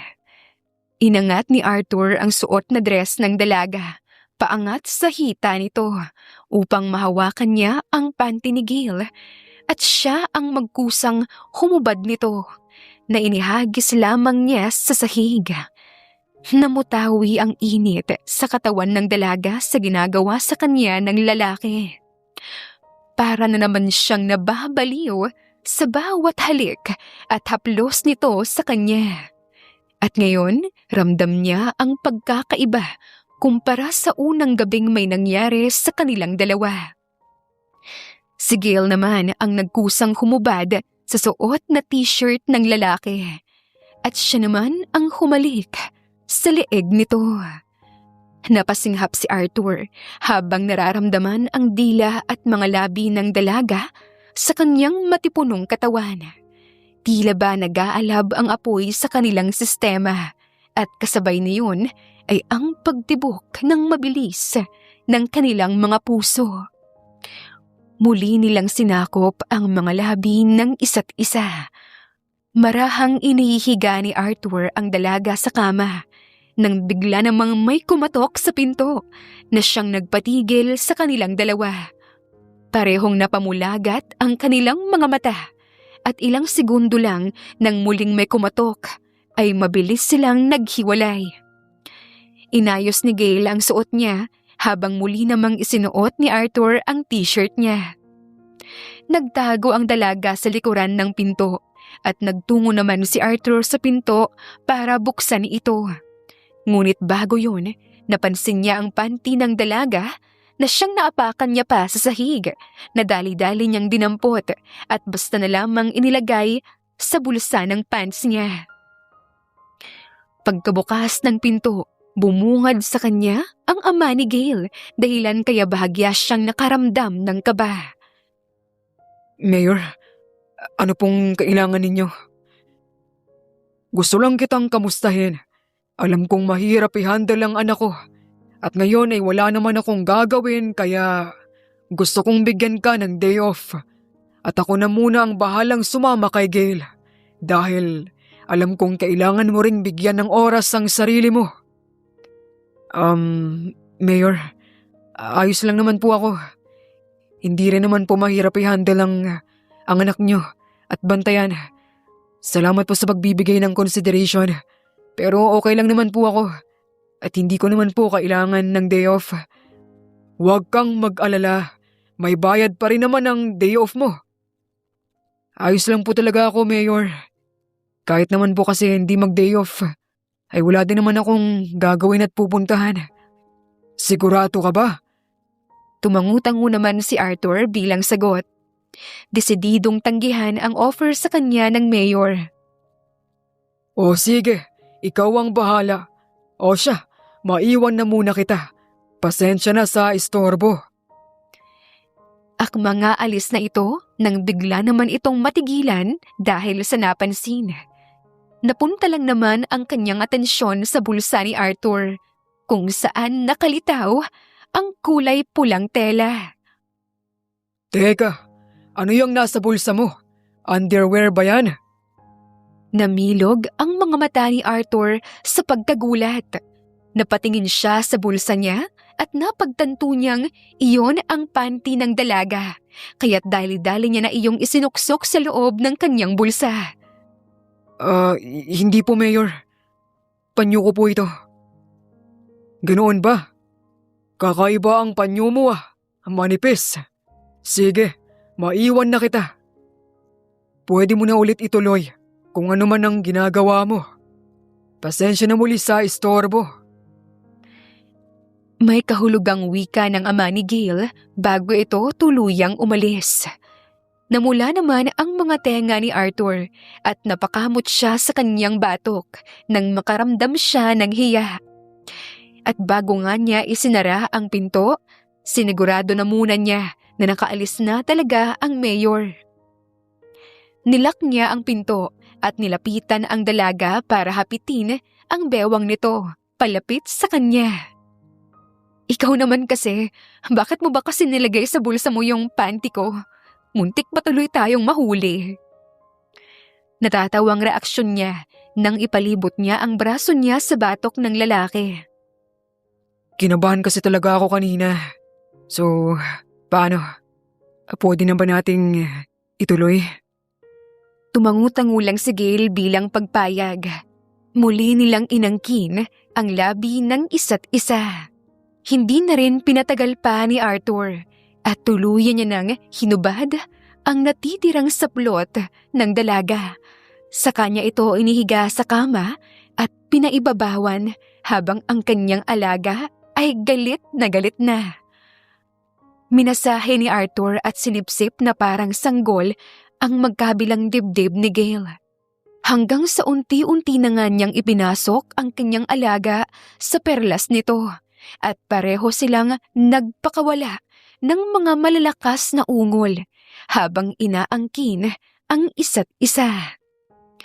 Sa pangalawang pagkakataon nga ay naabot nila ang rurok ng kaligayahan. Ngunit ngayon ay walang ibang balak, walang plano, kundi puro at punong-puno lamang ng damdamin na tanging ang mga puso lamang nila ang siyang nakakaalam. Madaling araw na nang magising si Gail. Maingat siyang umalis sa kwarto ng lalaki at bumalik sa kanyang silid. Doon ay sinimulan na niyang mag-impake. Pagkatapos, tinawagan niya ang kanyang kaibigang si Betty para makipagkita sa kanya. Dala ang maleta, bumalik siya sa kwarto ng kanyang personal bodyguard, kung saan mahimbing pa rin itong natutulog. Kumuha siya ng isang pirasong papel at ballpen sa drawer saka nagsulat. I'm so happy na nakilala kita, Arthur. Noong una, tutol pa ako na magkaroon ng personal bodyguard dahil hindi naman na ako bata para bantayan. Pero alam kong kailangan dahil sa magulo kong mundo. Thank you kasi ikaw ang tumupad sa matagal ko ng pangarap, ang hindi na maging virgin at ang mabuntis. Oo, buntis na nga ako. Sorry kung hindi ko nasabi sa'yo. Ito na talaga ang plano ko bago ko pa malaman na nagdadalang tao na ako. At tulad ng pinangako ko sa'yo, ibibigay ko sa'yo ang 10 million bilang kapalit dahil binuntis mo ako. Thank you kasi naging masaya ako na kasama kita. Huwag kang mag-alala. Babaunin ko sa pag-alis ko lahat ng magagandang alaala nating dalawa. At hinding-hindi ko yon makakalimutan. Halos maluha nga si Gail matapos magsulat ng mga gusto niyang sabihin sa lalaki. Inilapag niya ang sulat sa bedside table kasama ang tseke na nagkakahalaga ng 10 million pesos. Ilang segundo muna niyang pinagmasdan ang kabuuan ng lalaki at sa huling pagkakataon, hinalikan niya ang labi nito bago niya ito tuluyang nilisan. Nagtungo siya sa lugar kung saan sila magkikita ng kanyang kaibigan. Gail, totoo ba? Buntis ka na talaga? Hindi makapaniwalang bungad ni Betty sa pagdating ni Gail. Oo, Betty. Totoo yun. Buntis na nga ako. OMG! I'm so happy for you, my best friend. Finally, natupad na rin yung pangarap mong mabuntis bago pa man lumampas sa kalendaryo yung edad mo. So, anong reaksyon ng daddy mo at ni Arthur? Hindi pa nila alam ang tungkol dito. Sa tingin ko, natutulog pa rin ngayon si Arthur. And by the time na tawagan niya ako, doon pa lang niya malalaman na buntis nga ako. Sandali! Bakit may dala kang maleta? Saan ka pupunta? Kunot noong reaksyon ni Betty nang doon lamang niya napansin ang dalang mga gamit ng kanyang kaibigan. My initial plan was to leave para mamuhay ng payapa at maalagaan ko ang sarili ko. Nang sa gayon, maayos ko siyang may papanganak, ang anak ko. Gusto ko siyang lumaki sa tahimik na mundo. At desidido na ako sa desisyon ko. Kung ganun, iiwan mo kami? Magpapakalayo-layo ka? Betty, wala akong choice. Alam ko namang nauunawaan mo ko eh. Saka ikaw na rin sana ang bahala kay Daddy. Don't worry. Paminsan-minsan kukontakin pa rin naman kita. At kapag nanganak na ako, ikaw kaagad ang unang kukunin kong ninang. At lagi kitang ikukwento sa kanya. Naiintindihan naman kita eh. At suportado naman ako sa kung ano ang desisyon mo. Hindi ko lang talaga maiwasang hindi malungkot. Kasi syempre, magkakalayo na tayo. Pero huwag ka mag-alala. Hindi ko pababayaan si Tito. Kung saan ka man mapunta o pupunta, mag-ingat ka ha. At kontakin mo sana ako palagi. Sa huli ay hindi na napigilan pa ni Betty na maging emosyonal. Kaya niyakap na niya ang kanyang kaibigan. Naluha na rin si Gail dahil nakaramdam din siya ng lungkot. Buong buhay niya kasi ay si Betty lamang ang naging matalik niyang kaibigan. Pero kailangan niyang tanggapin na kailangan din muna nilang magkalayo pansamantala para sa magiging anak niya. Tuluyan na nga silang nagpaalaman sa isa't isa. Habang nakasakay sa taxi, ay nagring ang cellphone ni Gail. Kasalukuyang tumatawag sa kanya si Arthur. Subalit, hindi niya sinagot ang tawag nito. Sa halip, inoff lang niya ang kanyang cellphone. Pagdating niya sa malayong lugar na napili niyang mamuhay kung saan siya nakabili ng bahay na inasikaso niya online noong araw na nagpa-check up siya, ay doon nga siya nanatili. Bagong lugar, bagong bahay, bagong mga kapitbahay, at bagong buhay. Ngayon, malayo na si Gail sa magulong mundo at pwede na siyang magsimula ng panibago. Inalagaan nga niya ang kanyang sarili at sinigurado rin niya na puro masusustansya ang pagkaing kinakain niya. Nagpalit na rin siya ng cellphone at SIM card para hindi na siya makontak at matunton ng kanyang ama. Hindi rin niya magagamit ng matagal ang mga bank account cards niya na pwedeng maging trace ng daddy niya.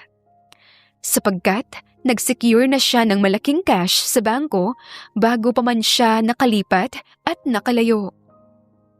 Ine-enjoy nga niya ang buhay niya ngayon sa lugar na walang nakakakilala sa kanya. Ilang araw, linggo at buwan ang lumipas, ngunit wala pa ring alam sina Arthur sa kung nasaan nga ba talaga si Gail. Ngayon ay tinungo ni Arthur ang opisina ng mayor para nga tanungin ito sa update patungkol sa anak. Mayor, pasensya na po sa abala. Gusto ko lang pong malaman kung may update na po kayo tungkol kay Gail. Alam niyo na po ba kung nasaan siya? O kung kinontak niya po ba kayo? Napatigil sa pagbipirma ng mga dokumento ang mayor nang ibaling niya ang tuon sa lalaki na dating bodyguard ng anak niya na ngayon ay naging bodyguard na niya. Unfortunately, I still don't have any update yet about my daughter. Nilapitan ko na rin ang mga kaibigan at kakilala niya at wala rin silang alam ni hindi rin niya ginagamit ang mga cards niya kaya't mahirap i-locate kung nasaan man siya. Pakas sa boses ng ama ni Gail na nalulungkot din ito. Sa ilang buwang paghahanap ay wala pa rin silang lead na pwedeng makapagturo sa kinaroroonan ng kaniyang anak. Frustrated man sa nangyayari, kailangan pa rin niyang panindigan ang pagiging mayor niya. Umalis si Arthur at pinuntahan ang isang taong sa tingin niya ay maaaring makasagot sa mga tanong niya. Nanatili lamang sa loob ng kotse si Arthur habang inaabangan ang paglabas ni Betty sa building ng kondo.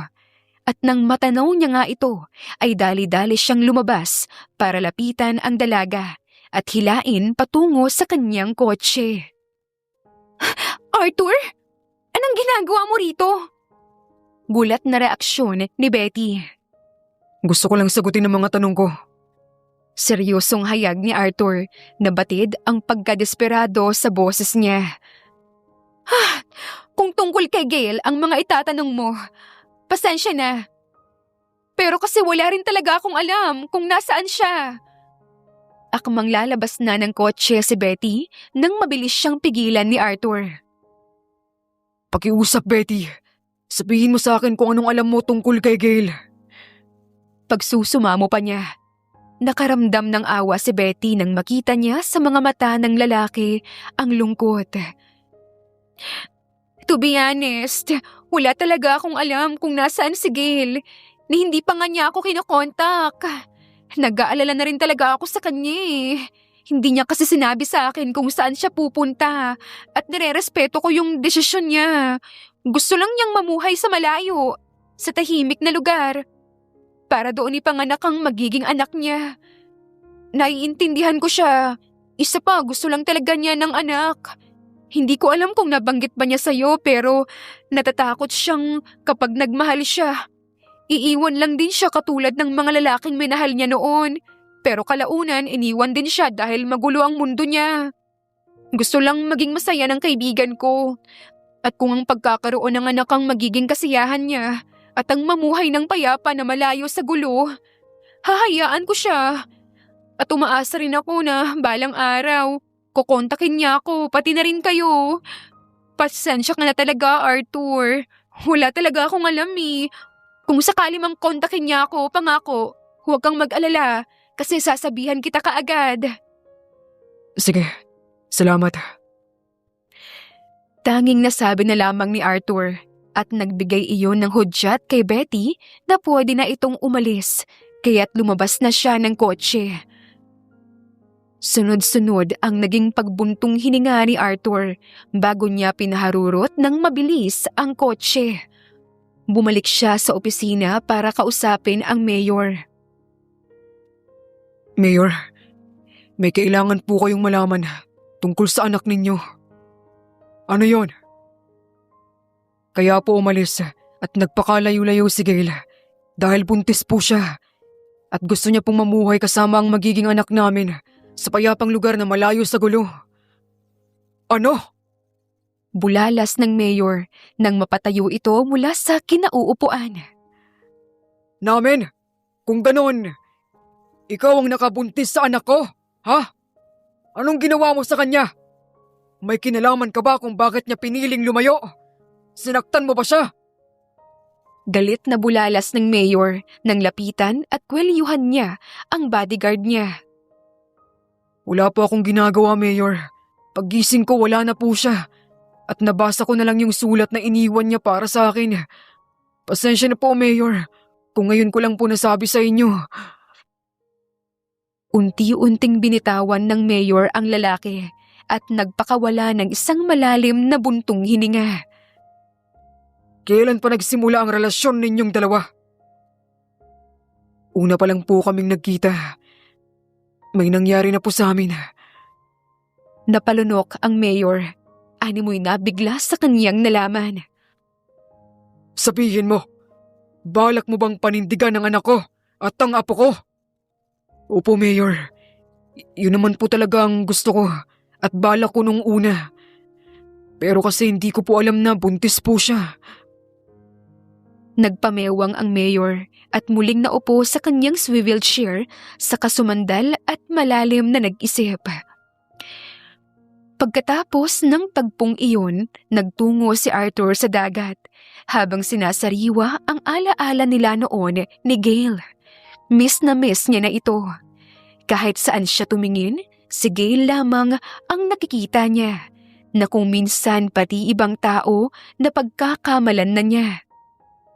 Gusto niya nang makita at makasama si Gail. Ngunit wala naman siyang magawa dahil wala siyang maski anong ideya patungkol sa kinaroroonan nito. Paglipas ng halos 5 taon. Mommy, kailan ko po ba makikita sa personal si Lolo at si Ninang Betty? Tanong ng batang si Gayla habang pinagmamasdan lamang nito sa tablet ang pictures ng kanyang lolo at ninang Betty. Bakit anak? Gusto mo na ba silang makita?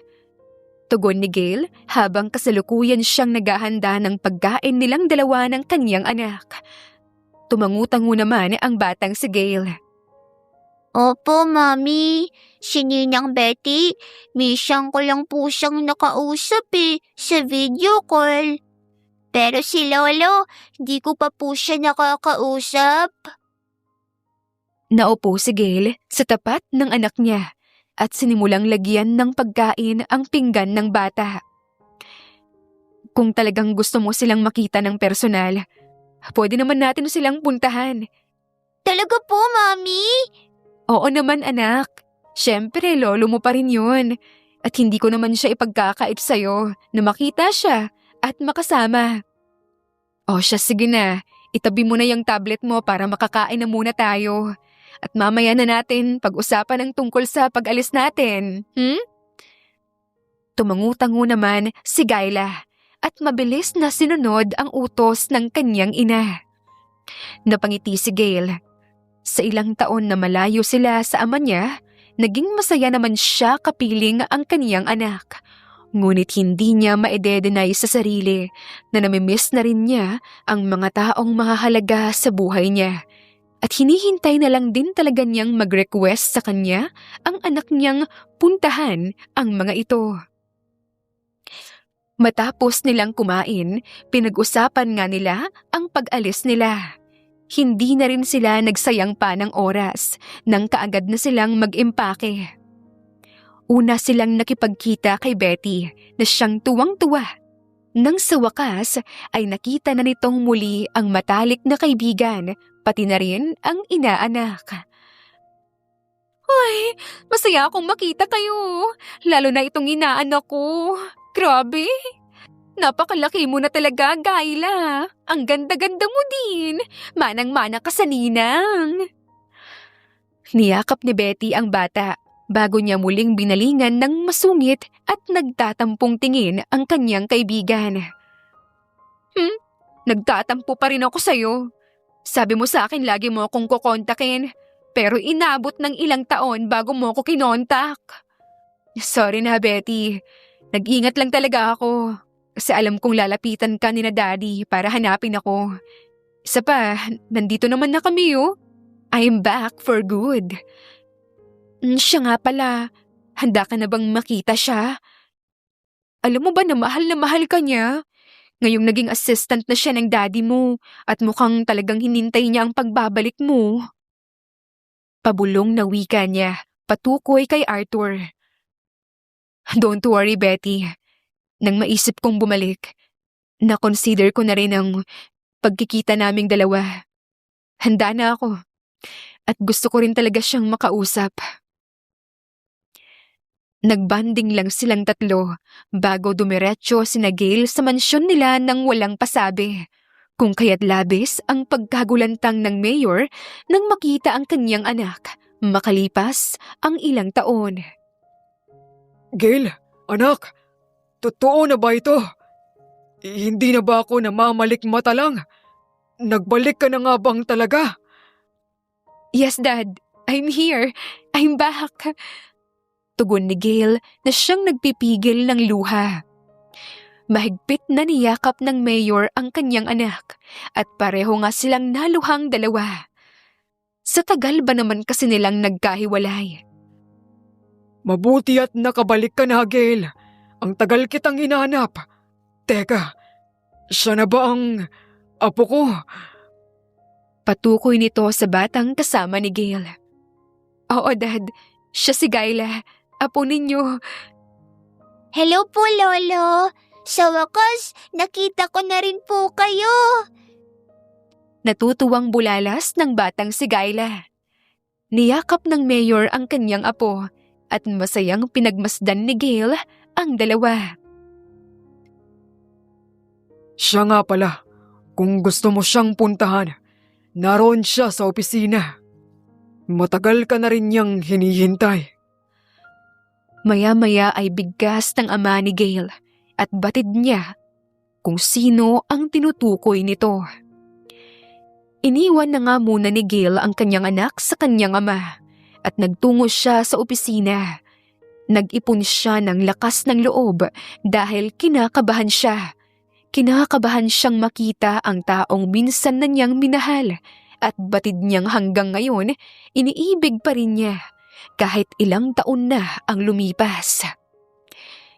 Ilang buntong hininga ang pinakawalan niya bago niya pinihit ang doorknob ng pinto ng office at unti-unti nga iyong binuksan kung saan nadatnan niya roon ang lalaking nag-aayos ng mga dokumento. Mayor, naayos ko na po ang mga dokumento. Natigilan si Arthur nang lingunin niya ang taong pumasok na inakala niyang ang mayor. Umuwang ang kanyang bibig dulot ng labis na pagkagulat. Gail. Humakbang palapit si Gail sa lalaki. Kamusta ka? Matapos marinig ang boses ng babae, ay walang pag-aalinlangang niyakap siya ni Arthur nang mahigpit. Napapikit ang mga mata ni Arthur habang ipinaparamdam sa kanyang yakap kung gaano siya kasabik kay Gail. Hinanap ka namin. Hinintay ka namin. Salamat at dumating ka na. Sobrang miss na kita, Gail. Miss na rin kita, Arthur. Nang humiwalay sa yakap si Arthur, ay kaagad niyang sinakop ang labi ng dalaga. Pagkatapos ay hinila niya ito paalis at nagtungo nga sila sa yate at magkasama nilang pinagmasdan ang karagatan. At ngayon, nakayakap nga si Arthur sa bewang ni Gail mula sa likuran. Nang ilang sandali pa, inabot niya sa babae ang tseke na iniwan nito. Higit 5 taon na ang nakakaraan. Teka, ito yung tseke na iniwan ko sa'yo ah. Bakit mo binabalik sa akin?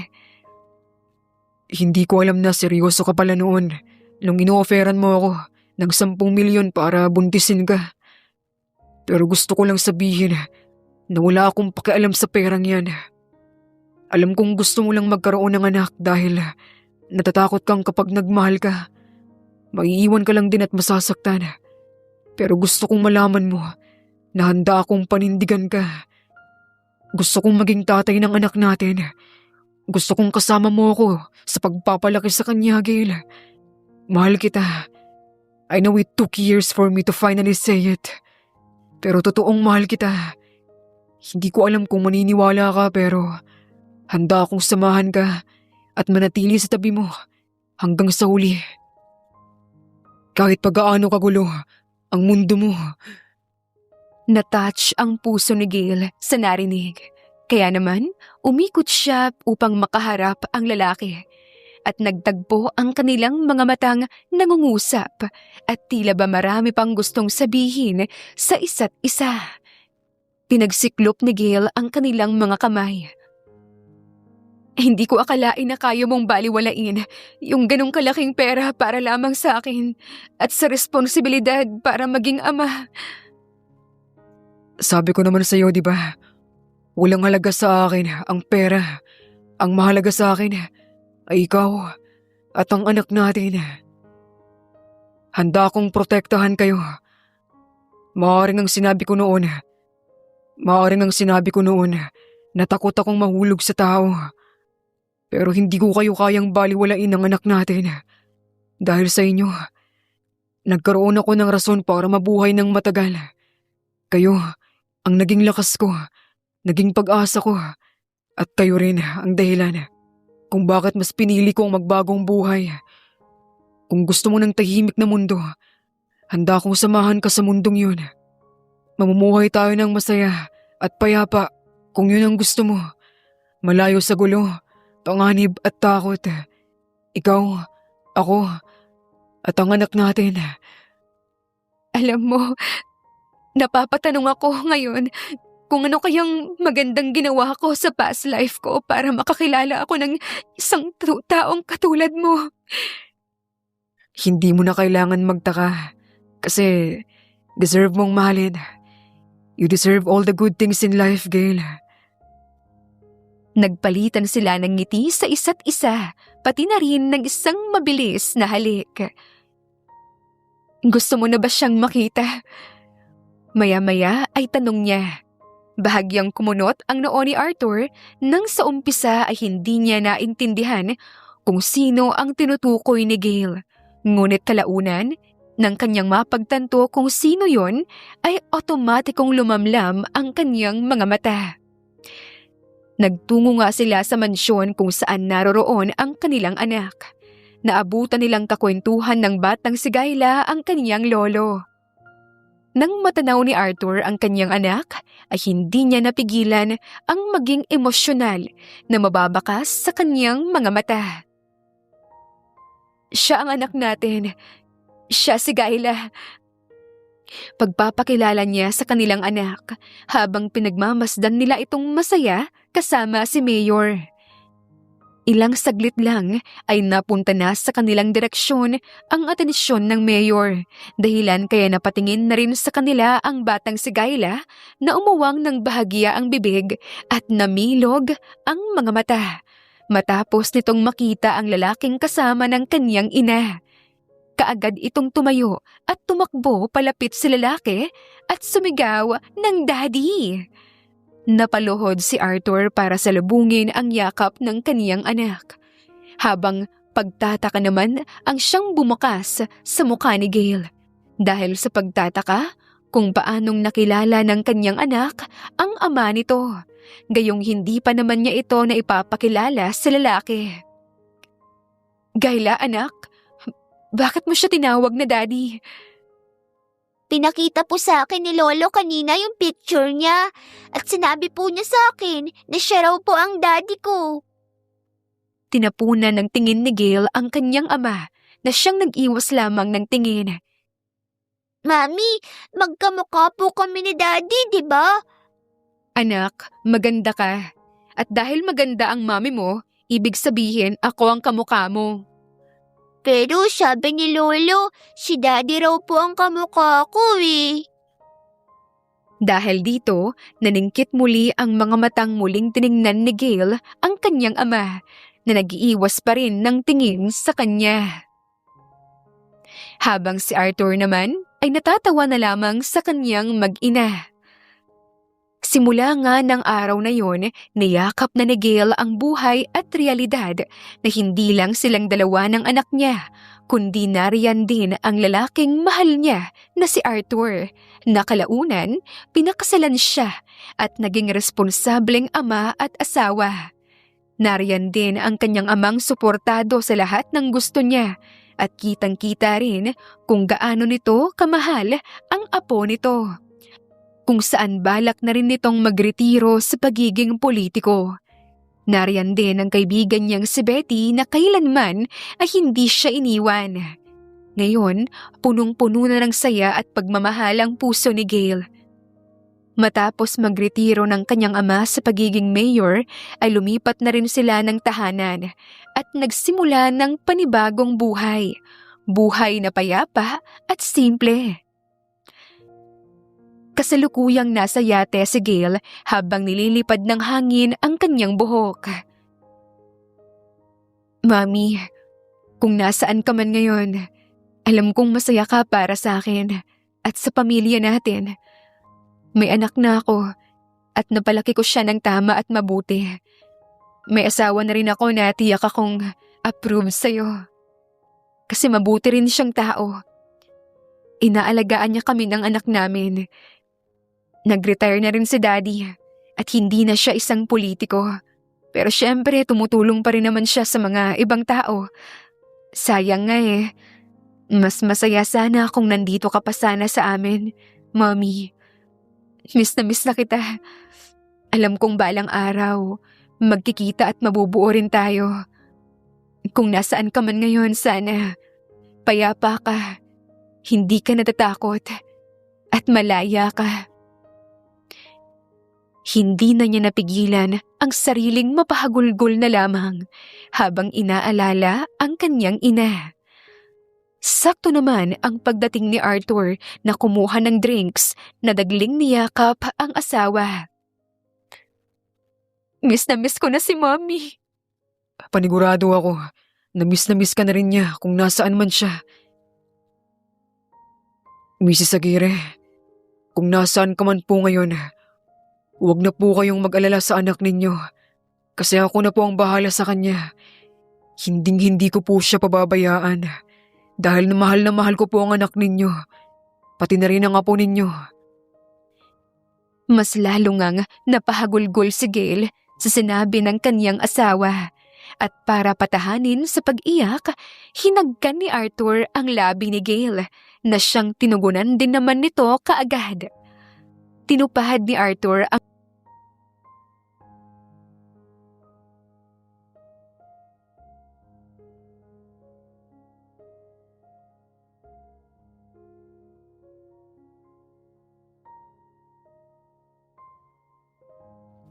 Presbyteros Rose, Maria Evangelista, Eli Evangelista Anderson, Marisa de los Reyes of Saudi Arabia, Conchita Alos Rage, Ana Flor Saico, Christian Fidelino, Judith Castro, Beth Sardina, Jelly Tampos, Fatma Mansul, Senenor Zame, Flor Cabrera of Santa Rosa, Laguna, Liliano Bebe,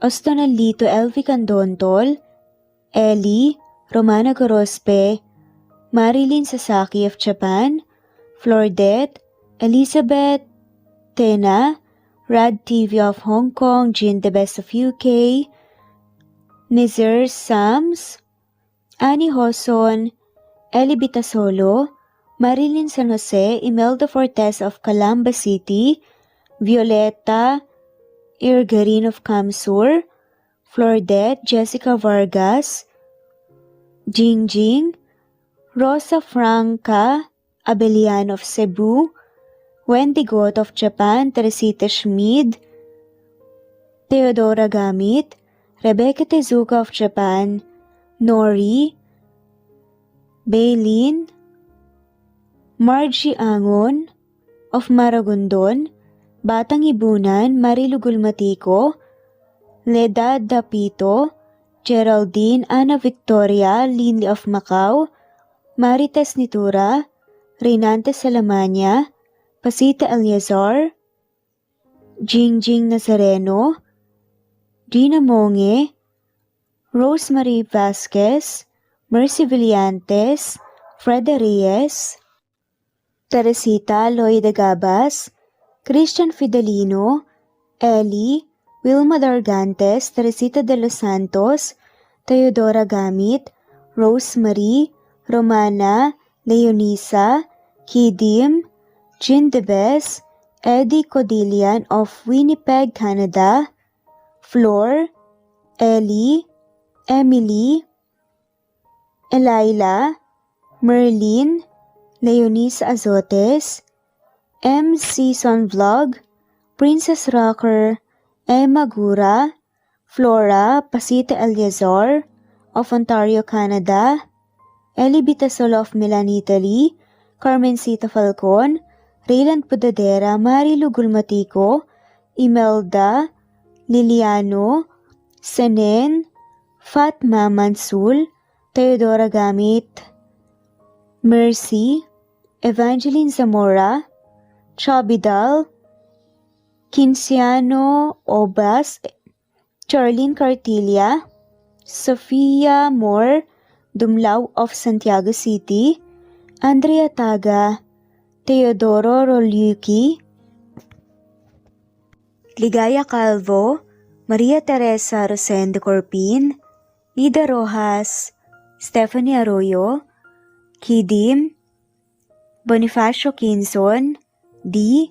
Naitan Canada, Erlenda Heronda of Matanao, Davao del Sur, Leonila Perea of Concepcion Nay, Cavite, Elsa Opiane, Presbiteros Fenovares, Ederlina Albiso, Lorna Ayman, Rosemary Vasquez, Leonisa Azotes, Irish de la Peña, Marilyn San Jose, Ellie Bitasolo, Senen, Catherine Lacinario, Ronilio, Marisa de los Reyes, Eddie Codillian of Canada, Jean Debes of UK, Teresita, Rebecca Tezuka of Kawasaki, Flora Fes Parung of Batangas City, Ruby Corazon Riera, Elvi Candontol, Naitan Canada, Wilma Dargantes, Annie Hoson,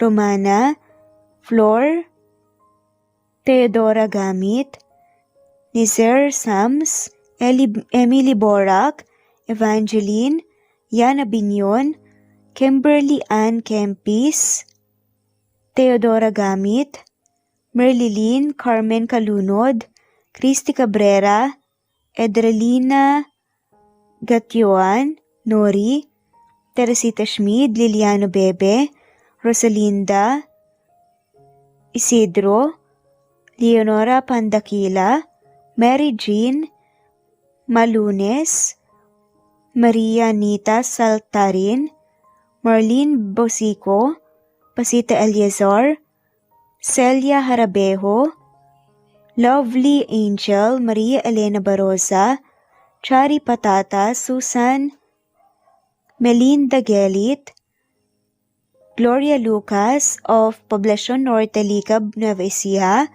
Francis Pilapil from Binganonan, Rizal, Ruby Corazon, Chabidal, Mary Joy Sabaresa, Lebuna Arnel, Angie, Reder, Kinciano Ebas, Lucia Baldo, Ara Adhani, Yamasuka, Evangeline Bautista, Mary Joy, Rodrigo Valerio of Balanga City, Bataan, Rosal, Rosalie, Ana Flor Saico, Carlo Gayorgor, Jelly Tampos, Rosemary Vasquez Presbiteros Rose, Eli Evangelista Anderson, Fe Navares, Ostonalito Catherine, Ara Adhani, Jean Debes of UK, Lily Sales, Rose Mebocadon of Saudi Arabia,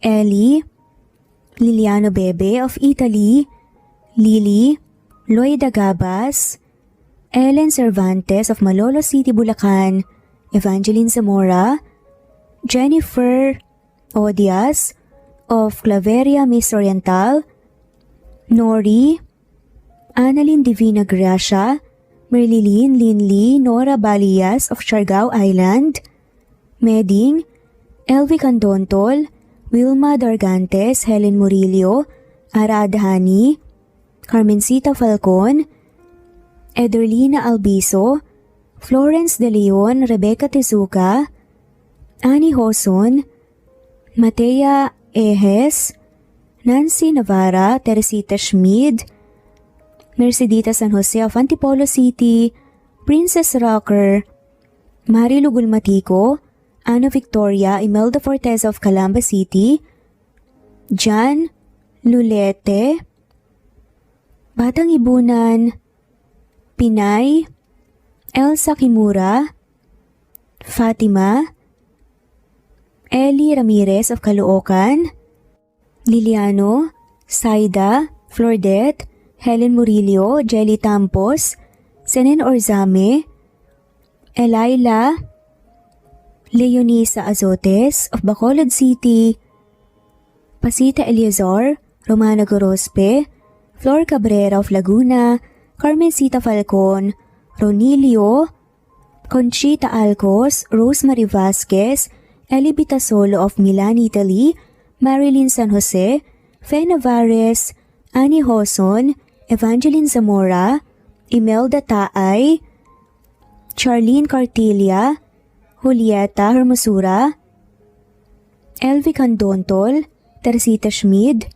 Marilyn Sasaki, Christina, Jessica Vargas, Christian Fidelino, Marie Cristal Hilario, Elsa Opiane, Princess Rocker of Riyadh, KSA, Marisa de los Reyes, Merlilyn, Juliet Panlilio, Daisy Blaza, Susan of France, Mercy Villantes, Renalyn Obenza, Wilma Dargantes, Not Green Fox, Carmelita Mendoza, Marilyn Babula, Berry, Liliano Bebe, Presbyteros Rose, Medel Talon, Jane, Lani Pardillo, Marlene Kayanan, Leonisa Azotes, D.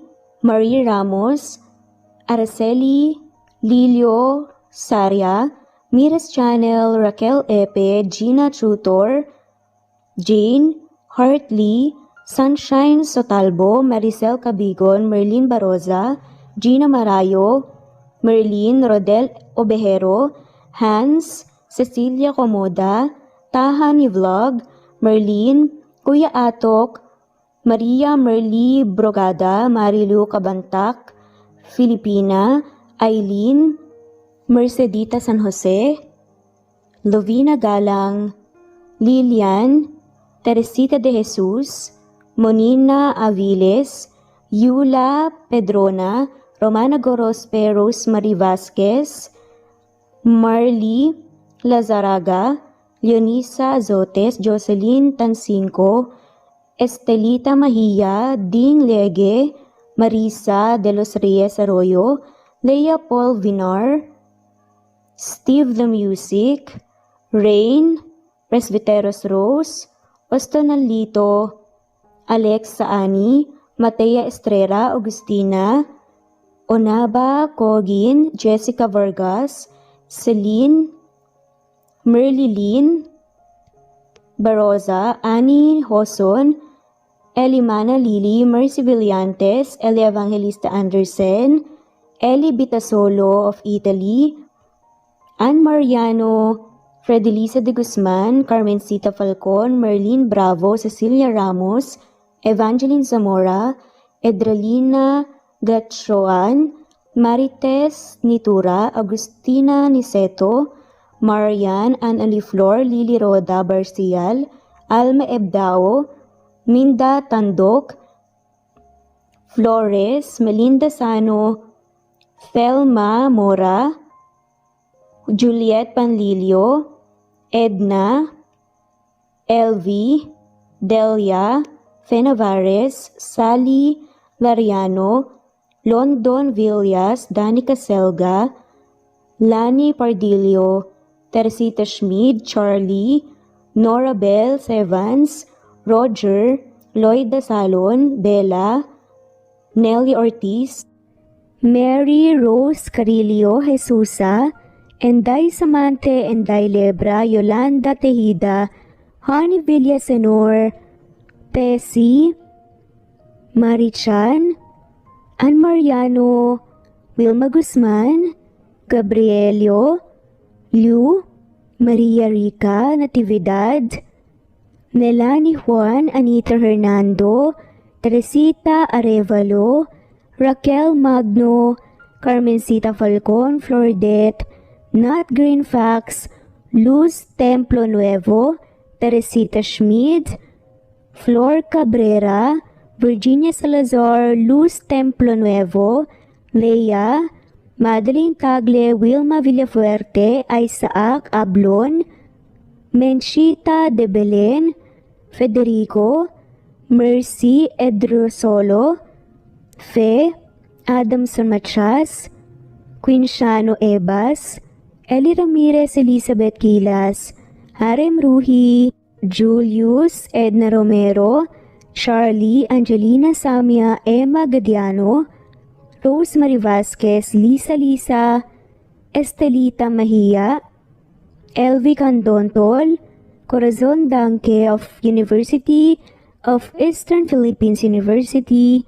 Teresita, Neil Bacolor, Evangeline Zamora, Charlie Jane Clemente, Susan Upaga, Susan Rodrigo, Fred Deliza de Guzman, Juby Hernandez, Helen Murillo, Edarlina Fahil,